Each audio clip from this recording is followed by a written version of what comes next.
Welcome to Colorado State University's podcast, The Audit, where host Stacy Nick talks with CSU faculty about topics ranging from their latest research to current events.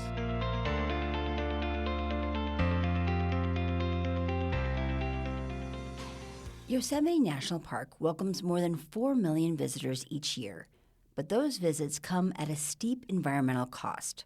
Trampled vegetation, along with sound, light, and air pollution, disrupt the park's delicate ecosystem, drowning out birdsong, dimming the stars, and obscuring the stunning Sierra Nevada range. Meanwhile, increased development within the park has added to the problem, amplifying the damage caused by natural disasters such as floods, winter storms, and wildfires. Colorado State University Associate Professor of History Michael Childers researches the environmental impact of recreation and tourism, focusing on the ski industry and U.S. national parks. His new book, The Mountains Are Calling: Tourists and the Unmaking of Yosemite National Park, uses one of America's oldest national parks as a case study of how tourism has both shaped and harmed these iconic spaces. Today we're speaking with Childers about one of the greatest environmental threats to our national parks, us, and how the unintended consequences of loving these parks is a problem almost as old as the parks themselves. In your book, you focused on Yosemite from the perspective of visitors rather than a traditional top-down approach. Why Yosemite, and why look at it from this particular perspective? Yosemite is a really special place to a lot of people. And because of its popularity, people know it. 4 or 5 million people go to it every year. And so it has that great connection. The other part of it is that it's a great case study that came out of some research I did a while ago when I was a senior researcher on a project doing a history of the park for the park. And I spent 2 summers living in the park. And through that experience, realized that the real story of Yosemite was those of us walking around the valley, going to concessionaires, hiking Half Dome, and maybe less so of the story of people out in D.C. or administrators or the more famous John Muirs. So what is that story, and what does that tell us about tourism, its implications, its environmental costs? So what did you learn?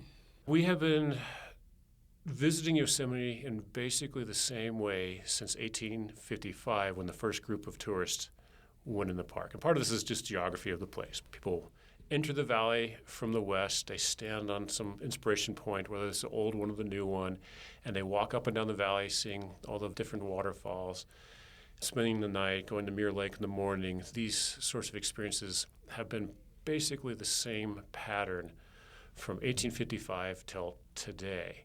And the experiences have always been to just stand in awe and wonder of this amazing place in the outdoors. So that experience hasn't really changed. And the desire to have that experience then only grows. And as we as a nation have become more affluent and recreation has become more accessible and tourism has become more widely known, you have more people wanting to have that same experience and seeing this spectacular place. So that is largely what's driving some of this overcrowding issue. And then on that front, we've been concerned about the implications and the impacts of tourism since that first group in 1855. You always have the same complaints.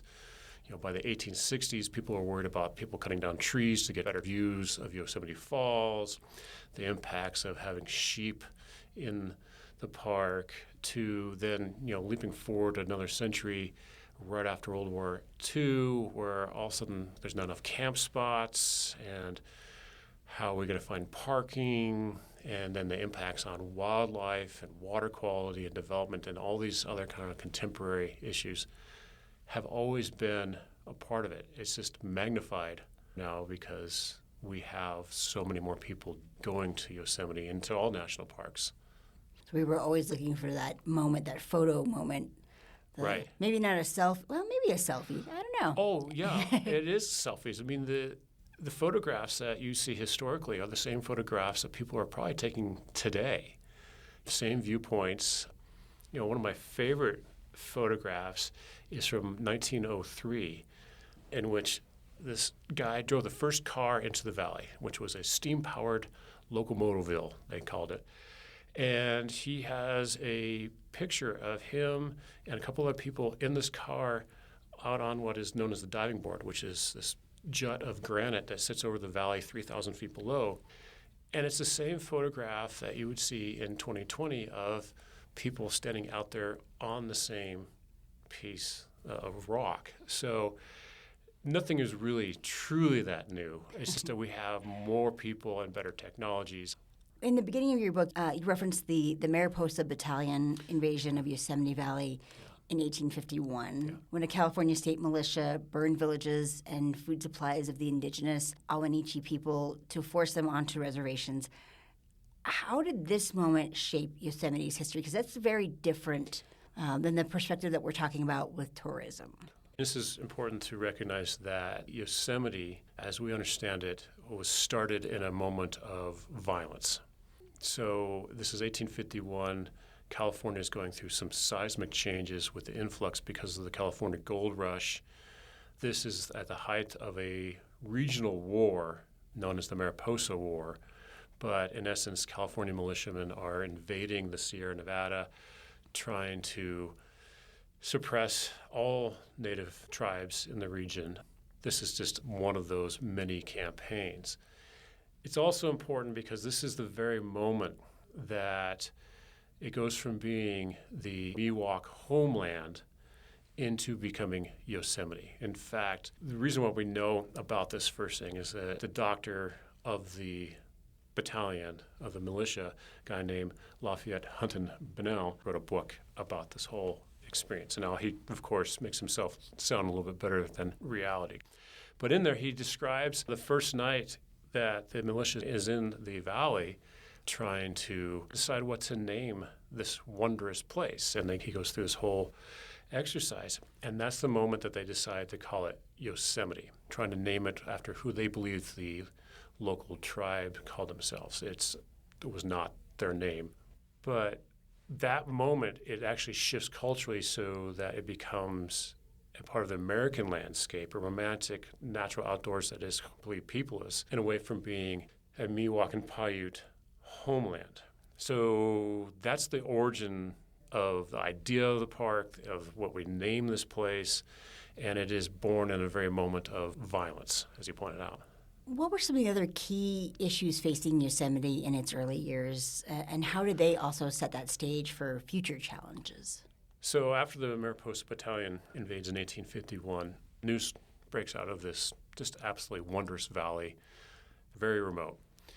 And so in 1855, an entrepreneur by the name of James Hutchings decides that he needs to go see this place and possibly use it to boost tourism to California, even that early on.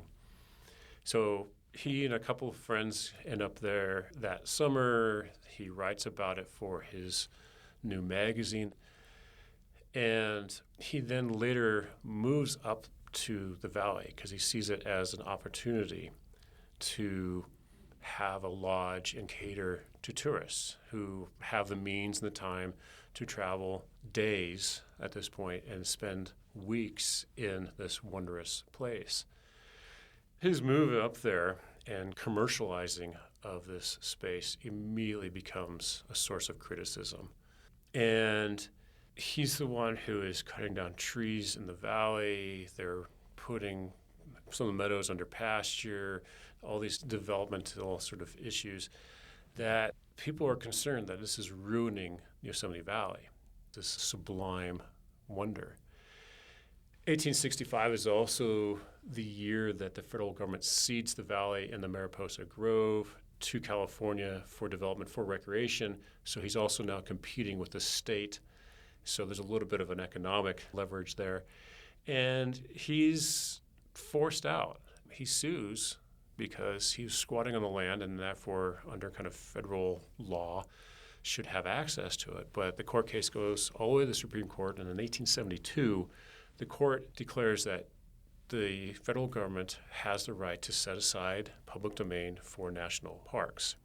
Now, this is the beginning to things like Yellowstone and then later all the national parks that we now have today. But that early concern about the development of the Yosemite Valley specifically for tourists then becomes a common theme within the park's history through even this morning. How do you mean this morning? Let's talk about that.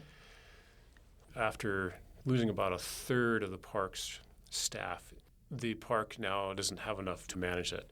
That's one of these points. The other one, we're looking at probably one of the busiest tourist summers in history.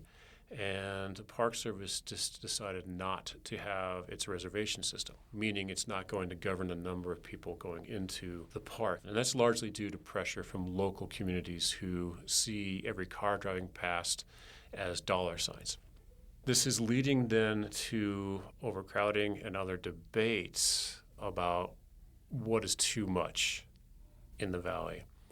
People are not going to be able to find camping spots or parking spots. You're going to have to stand in queue to walk up to see a falls.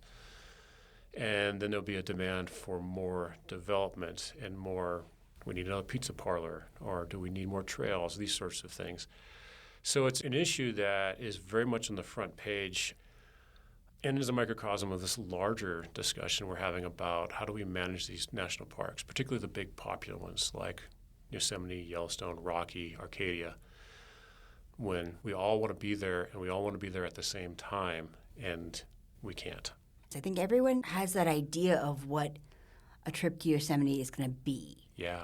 It's going to be this grand moment where you get to see this beautiful view, and it's just you. And that is not the reality anymore. It's rarely reality. I mean, you can have those rare moments, of course, but this also has its historical roots in how we understand these sublime landscapes. But really, it comes from Ansel Adams' photographs. I mean, this is one of the aha moments I had along the way.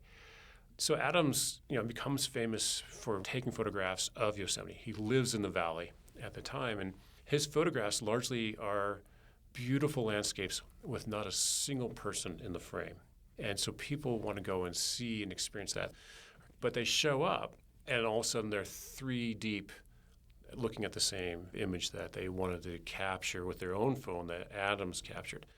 And one of the moments where this really came together for me was my wife and I went to Yosemite just on a long road trip, and we drove up to Inspiration Point the first night, as everyone does, and we spent the first several minutes trying to jockey our way to get a picture of ourselves, or even without ourselves, without any other people in the foreground. And finally just gave up and just started taking pictures with all the crowds. And that really kind of like, the story really is that you're sharing the space. It is the visitors in the foreground that we need to talk about, and that we can't have this almost mythical experience of being there by yourself. Now, when that experience becomes too much, that's when we have a problem. It's fine when you're sharing it with a handful of people, but when you're at an overlook or in the valley or on a trail and it's so crowded that you can't hear yourself think, that you might as well be in Times Square, then that erodes that national park experience that we all expect. Do you think people are getting that they're understanding it? No. We always get really cranky when we're in crowds and we didn't expect them. And it doesn't matter what the experience is. If you go to a ball game and why do I have to stand in line so long to go to the bathroom or whatever the might be. But we have this expectation, and like I said, this goes back to the origins of the park being these romantic landscapes where you're the only person that can contemplate and have that moment of reflection that has been sold to us. And so when we show up and it is overcrowded, it really becomes an adverse moment. And it doesn't matter what year it is, there's always someone complaining about the crowds, whether it is in the 1860s where there's just too many people, and that year I think about 170 people showed up for the whole year, or 1970 where you couldn't find a parking spot or a camp spot, or 2020. Actually, 2020 is a totally different experience with the pandemic. But that expectation, we have it, but it's not reality, especially in the summer months and more so throughout the entirety of the year. You mentioned 2020. I think for a lot of people that is the moment that they kind of got the idea that this was a problem, a real problem, Yeah. because everybody was seeking a way out, a way to be out, to experience outside that was the safe place to go. And it turned into not, because everybody had the same idea. Yeah. Talk to me about how that changed how Yosemite handled visitors. So we were all locked indoors or couldn't go to work, so the outdoors across the country became overwhelmed. It didn't matter if it was here at Horsetooth Reservoir or if it was Yosemite National Park. But the park, because of public health issues, couldn't allow this level of people in. So they actually shut down the park for a while and then reemerged with a reservation system. So they severely limited the number of people. I believe that year they limited it somewhere around 2 million visitors, so about half of contemporary numbers. And it did a couple things for the management of the park. One, it made it a whole lot easier to manage because land management is always people management first and foremost. And it did a bunch of wondrous things for the health of Yosemite. The meadows, the grasses grew back. The birds came back. The smell in the air was cleaner because you didn't have so many exhausts. It was just a lot more pleasant. And then for those who could get in, they themselves had a much different experience. I interviewed one young woman who is a ranger in the valley, and she said that summer was great. She could stand in one of the meadows, the grass is up to her waistline, and that constant hum of cars driving around wasn't there. And then even after the pandemic subsided and they still kept the reservation system in place, it was just a lot less stressful to be able to drive in. Oh, there's a parking space that I can find a little more readily. You're not standing shoulder to shoulder at the base of Yosemite Falls. The experience of this place improved as much as the health of the environment. Now, as I said, economics has kicked in, and the gateway communities don't particularly want to see that limitation because to them, that's limiting their economic growth. How many people are going to stop off and have lunch and buy a T-shirt and ice cream as they pass through to the park? And so they have pressured the federal government to remove that. And that's what happened this year, and we'll see how that goes. But you have this push and pull because people will always want to go and see the park. So how do we regulate that is that open question.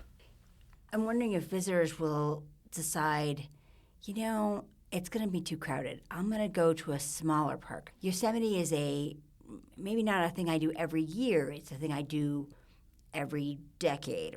Yeah, and I think that has already happened over the last 70 or so years. People now are thinking about, okay, do I really want to be there on a 3-day weekend because it is going to be so crowded? Maybe I should go to an adjacent national park or go to a smaller park like someplace in the Mojave or the Joshua Tree or something like this. But there's still going to be several million people that go there. And what possible solutions can there be? There's always structural ones with legislation and funding and these sorts of things. But I think culturally, that's where a lot of us are going to have to be, is that maybe we should not expect that we can just go to Yosemite whenever we want and have the experience that we want to have. That it is a once-in-a-decade, maybe once-in-a-lifetime experience. And this, of course, is going to affect folks who are a little bit more local than those of us who are not. Because like a lot of national parks, Yosemite is a fairly regional park. In terms of visitations, the number one place people come from is Los Angeles, then San Francisco Bay Area, then Fresno. And they do it simply because, that's an easy enough drive and we can get up there. Maybe that's going to have to shift. And you interview enough people or even read their diaries from the 50s, 60s, and 70s where we don't go back there anymore because the experience I had as a child, I can't have anymore because it's become too crowded, it's too developed, too whatever. So that sort of culture has started to shift for some people, but clearly it hasn't slowed down any of the growth and visitation. There are a lot of moments that you talk about, some of the more difficult interactions people have had at Yosemite, how it's changed, but there are also a lot of moments of beauty. I wondered if you could share some of your favorite stories from your research. Yeah, I mean, for all the negative, Yosemite is a wondrous place, and people love it. And possibly my favorite story that came out of the research was in the 1940s, and this is right after the beginning of World War II. And the park was largely empty because of wartime restrictions on travel and gasoline and just the war effort generally. A ranger was walking up to Nevada Falls and saw an elderly man sitting by himself. So he walked up to him and said, "How you doing? And what are you doing here?" And the man says, "My wife and my son have walked up above. They want to see the falls. We're here for one last visit before he ships off to the Pacific. We want to spend some time." Then after some more conversation, the guy said, "Well, this is actually my youngest son. My eldest died at the USS Arizona in Pearl Harbor." And the ranger was very struck by this. He went back and wrote a memo to the superintendent, who then wrote a memo to the director of the National Park Service, who used the story to point out that the real value of the parks during this time of war, where everything materially had to go into a war effort. We're cutting down trees in Olympic and we're industrializing. But the real importance is that these are places of healing and solace, and that we should really keep them in place despite what the world was undergoing at the time. And it really hit that tone of why we love these parks so much, highlighted this moment of absolute global collapse with this one moment of solace for this family. It speaks volumes, and I think it's a very different tone, but COVID goes back to the idea that's where people sought a place to go, was an escape for them. Were there any other moments that really struck you? I mean, there was some that were a little funny, maybe not for the people who lived through them, but at one point, the Tioga Road goes over the top of the Sierras, and it's the one road that travels across the park, and it's closed during the winter time, largely because the snows up there are just too much to maintain. And so at one point, the rangers had pulled over a family that the father had, and this was somewhere in the 1950s, had broken the lock on the gate and had driven through the snow up and over, forcing his way through drifts to get to the valley. And the rangers are like, "What are you doing?" And they actually made him drive back and repair the gate. I'm assuming they gave him some tools in which to do this. And then when he made it back to the valley to pick up his family, decided to spend the week there because it was such a beautiful place. So you had a lot of those sorts of stories. And then every time I would talk to people, they themselves have their own story about Yosemite. Everyone has that personal connection through our own visits. And that is as important as really anything else. And I think it's the power of national parks and the outdoors. So what is your favorite visit moment? I'm going to say the first time that I saw Yosemite. I was on a road trip with two friends. I was living in Las Vegas, going to grad school at the time, and I had never seen Yosemite. And so we did this multiple-day trip, and we drove into the park from the east, so from Lee Vining up and over. So a little different entry than a lot of people. And we stopped off at Olmsted Point, which is this overlook that looks down into the valley, and that's the first time I got to see Half Dome. And I remember the smell of the air, not only because of the pine trees, but because you're so close to the Pacific Ocean, at least for a Colorado kid, and just how amazingly beautiful it was. And then being able to drive down, and my friend was good friends with the museum curator. So that afternoon, we got to go into the back room where they store all the stuff for the museum and seeing some of the first pencil drawings that were ever made of the valley. So it became a pretty special place, not just because of its beauty, but also because I had this special moment. So you got that kind of that unique glimpse that people want, that they crave. That we all crave, right? Yeah. Mm-hmm. How does that compare with your last visit? So last visit, a couple years ago, and I was traveling to Mammoth, and so I just drove up once again to Olmsted Point. And it was kind of late season, so it wasn't very crowded. There was no reservation system yet to get in. A nice view looking down into the valley with this time my wife. We didn't want to venture much further, though, because we knew that driving down even to the valley, we'd get stuck in traffic and wouldn't be able to make it back in time. Worst case visit at one point is when she and I were on that same road trip, and she wanted to hike, and we had a dog, so I was just going to hang out with the dog. And it took me an hour to find a parking spot, and then walking around the village was just a zoo, like Christmas time in a mall. So yeah, I've had the breadth of all the experiences. Does it change for you? Like, do you now think, maybe I'm done visiting Yosemite? Now that the book is done and out in the world, I want to go back and see it again, not having to think like critically about landscape. But I'm not doing it this summer, and it will be something that we will plan in the future. So yeah, I think I need to kind of practice a little bit of what I preach, in that I don't have to go to it all the time, and it becomes a special trip.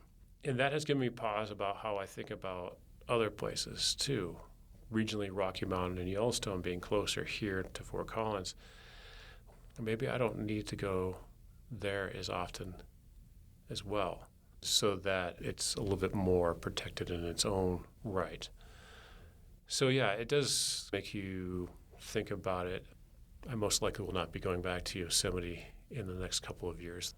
My last questions, as we're kind of wrapping up. Vacation season is approaching very quickly, and millions of people are going to be heading for Yosemite. They're going to be heading for Rocky. They're going to be heading to these parks. What do you hope travelers will think about as they plan these trips, and what suggestions would you have for them? Obviously, don't only think about the big crown jewel parks. There are 400 plus national park units across the country, and they're all really special. Think about going to places like Hovenweep, or historic sites like Brown versus Board of Education in Topeka, and get to know, especially the 250th anniversary of the nation, that part of the park. Then plan ahead. I mean, you're almost forced to anymore with reservation systems. And be okay that, yeah, you're going to be there with other people. You're not maybe going to have that Ansel Adams moment. But when you do, treasure it. A little bit of patience and grace goes a long ways with any of these sorts of trips. We also need to be aware that the park personnel are overstrained. The DOJ cuts really impacted the National Park Service more than a lot of other things. They've lost a third of their staffing in Yosemite alone. And so picking up your own litter and staying within bounds and that sort of stuff is going to be really helpful for all of us. And then come away with the experience of knowing that we need to do more for these parks. We need to hire more rangers and naturalists and law enforcement and archaeologists and firefighters and historians too. Don't forget about us. Not only to make our own experiences so much better, but to protect all of these places. Well, that's good to be thinking about as we're planning our trips. Yep. Thank you so much for your time. Oh, thank you. That was CSU history professor Michael Childers speaking about the issue of overcrowding in our national parks. I'm your host, Stacy Nick, and you're listening to CSU's The Audit.